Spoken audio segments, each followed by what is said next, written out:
Good afternoon. నేను సుమతి. చెర్లపల్లి జైల్లో బండి భగీరథ్ సాధారణ ఖైదీలా ఉంటున్నారు. చాలా ఉత్కంఠ తరువాత తనంతలు తానుగా లొంగిపోయాడు బండి భగీరథ్. మనందరికీ తెలిసిందే. జైలు అధికారులు ఆయనకు ప్రస్తుతం అయితే ఎలాంటి విఐపి ట్రీట్మెంట్ ఇవ్వకుండా ఒక సాధారణ ఖైదీ లాగానే ట్రీట్ చేస్తున్నారు. నిన్న అర్ధరాత్రి జైలుకు చేరుకున్న భగీరథ్ను ఇప్పటికే ఇద్దరు ఖైదీలు ఉన్న ఒక సాధారణ బ్యారెక్లో ఉంచారు. జైలు నిబంధనల ప్రకారం పడుకోవడానికి ఒక అరుగు, కప్పుకోవడానికి కేవలం ఒక గొంగళి మాత్రమే కేటాయించినట్టు ప్రస్తుతం మనకు అందుతున్న సమాచారం. ఇక కోర్టు నుంచి ఎలాంటి ప్రత్యేక అనుమతులు లేకపోవడంతో బయట నుంచి వచ్చే హోమ్ ఫుడ్కు అధికారులు నో చెప్పారు. దీంతో భగీరథ్ జైల్లో ఉండే సాధారణ ఆహారాన్ని ఇప్పుడు తినాల్సి వస్తుంది.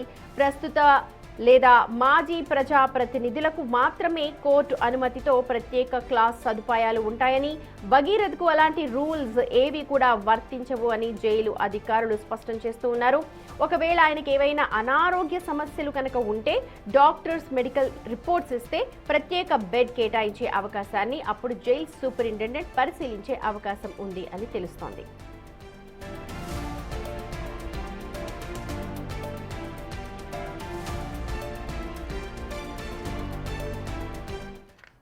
పూర్తి అప్డేట్స్ అందించడం మా ప్రతినిధి సుజాత రెడీగా ఉన్నారు. సుజాత, మనం చూస్తూ ఉన్నాం చట్టం అందరికీ సమానం అని చెప్పి ప్రస్తుతం బండి భగీరథ్ ఎవరైతే ఎంపీ కొడుకున్నాడో జైల్లో సాధారణ ఖైదీగా గడుపుతున్నారని చెప్తూ ఉన్నారు. అలాగే ఏమన్నా హెల్త్ ఇష్యూస్ ఉంటేనే స్పెషల్గా తనకి ఏమన్నా హెల్త్ ఇష్యూస్ ఉంటే అప్పుడు ఫెసిలిటీస్ మీద దృష్టి సారిస్తాము అని చెప్పి సూపరింటెండెంట్ చెప్పినట్టుగా మనకు సమాచారం. ఒకసారి డీటెయిల్స్ ఓవరాల్గా చెప్పండి.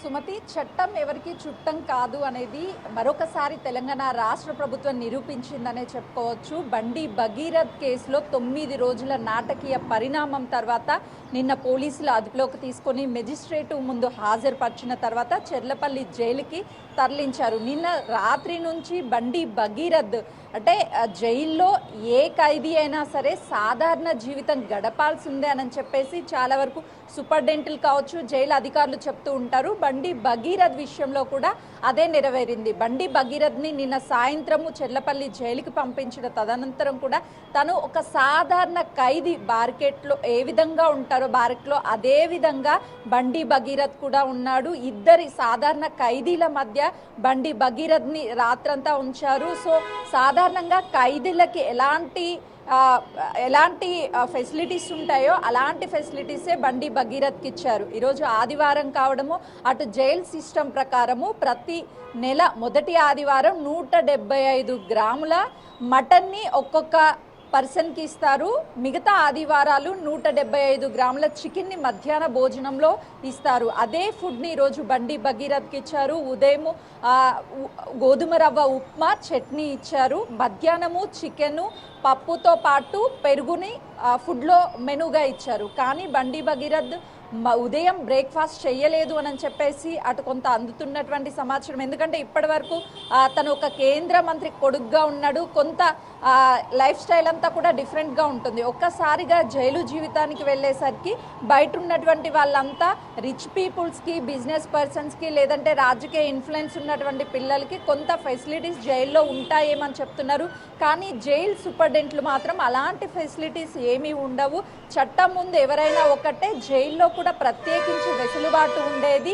అటు వాళ్ళకి హెల్త్ ఇష్యూస్ ఉన్నాయని డాక్టర్స్ ఏదైనా రిపోర్ట్ ఇచ్చినటువంటి టైంలో, లేదంటే కోర్టు నుంచి ప్రత్యేకంగా ఏదైనా ఆర్డర్ తీసుకొచ్చుకున్నటువంటి టైంలో ఇంటి నుంచి భోజనం కావచ్చు, లేకపోతే పడుకోవడానికి ప్రత్యేకంగా బెడ్ని ఏర్పాటు చేయడం కానీ చేస్తాము అని చెప్తున్నారు. సాధారణంగా ఒక బ్యారెక్లో 3 నుంచి 4 ఖైదీలు, అంటే డిపెండ్ ఆన్ బ్యారెక్ని పట్టి ఉంటుంది. ఇటు బండి భగీరథ్ ఉన్నటువంటి బ్యారెక్లో మాత్రం 3 ఉన్నారు. బండి భగీరథ్ కాకుండా ఇంకొక 2. అక్కడ ఉన్నటువంటి చిన్నగా ఒక బెడ్ అంటే లైక్ ఒక అరుగులాగా ఉంటుంది. ఆ అరుగు మీద ఒక గొంగలి ఇస్తారు. ఆ గొంగల్ని కప్పుకొనే పడుకోవాలి. అది ఎవరైనా సరే, అంటే కొంతమంది చెప్తున్నటువంటి ప్రకారం ఒకవేళ మాజీ మినిస్టర్సు, మాజీ ఎమ్మెల్యేలు, ప్రస్తుత ఎమ్మెల్యేలు ఇలా ఏదైనా సరే ఇటు పదవిలో ఉన్నటువంటి వాళ్ళకి కొంత వెసులుబాటు ఉండేటువంటి అవకాశం ఉంది. డిపెండ్ ఆన్ జైన్లు బట్టి ఉంటుంది అని చెప్పేసి సూపరింటెండెంట్లు చెప్తున్నారు. కానీ ఇతను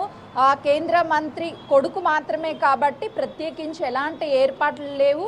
అందరూ సాధారణ ఖైదీలు ఏ విధంగా అయితే జైల్లో జీవితం గడుపుతారో అలాంటి వెసులుబాటే ఉంది అని చెప్పేసి, అలాంటి ఫెసిలిటీసే కల్పించాము అని చెప్పేసి జైలుకి సంబంధించినటువంటి అధికారులు చెప్తున్నారు. కానీ అతను కేంద్ర మంత్రి కొడుకు కదా, ప్రత్యేకంగా ఒక రూము, ఏసీ, లేదంటే బెడ్షీట్స్, ప్రత్యేక టిఫిన్స్, బయట నుంచి ఫుడ్ ఎలా చేసుంటారు అని చెప్పేసి కొంత ఆరోపణలు వస్తున్నప్పటికీ వాటన్నిటినీ కూడా అటు జైలు అధికారులు అయితే ఖండిస్తున్నారు. ఎవరు వచ్చినా జైలుకి సాధారణ ఖైదీలాగే జీవితం గడపాల్సి వస్తుంది.